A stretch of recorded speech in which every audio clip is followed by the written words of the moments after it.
कहानी शुरू होती है घने जंगल में, जहां हर प्रकार के जानवर रहते थे। इस जंगल का नाम था मंत्रमयी जंगल, क्योंकि इस जंगल में एक जादुई शक्ति थी जो जंगल के हर कोने में बसी हुई थी। इस जंगल में एक अनोखी प्रतियोगिता होने वाली थी, जिसका नाम था जंगल का राजा कौन। इसमें भाग लेने वाले सभी जानवरों को जादुई पाइपिंग दी जाती थी, जिससे वे अपने हुनर और ताकत को प्रदर्शित कर सकें।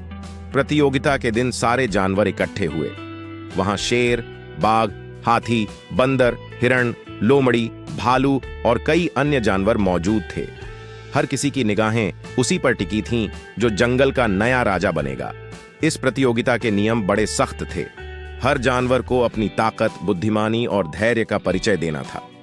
शेर, जंगल का सबसे ताकतवर जानवर, अपने जादुई पाइप को बजाने लगा। उसके पाइप की धुन से पूरा जंगल गूंज उठा।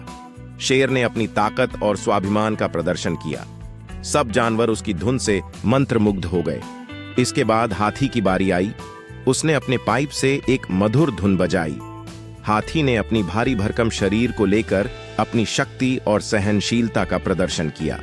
उसकी धुन से जंगल में एक शांत वातावरण बन गया। फिर बंदर की बारी आई। उसने अपने पाइप से एक चुलबुली धुन बजाई।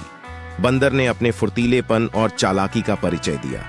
उसकी धुन ने सबको हंसी खुशी और उत्साह से भर दिया। लोमड़ी ने अपने पाइप से एक रहस्यमयी धुन बजाई। उसने अपनी चालाकी और बुद्धिमानी का प्रदर्शन किया। उसकी धुन से सब जानवर उसकी चतुराई को सराहने लगे। सारे जानवरों के प्रदर्शन के बाद जंगल के वरिष्ठ जानवरों ने मिलकर निर्णय लिया कि कौन इस साल जंगल का राजा बनेगा। वे सबने मिलकर देखा कि कौन सबसे ज्यादा गुणी और योग्य है। फिर सभी जानवरों की सहमति से एकमत होकर लोमड़ी को इस साल का जंगल का राजा चुना गया।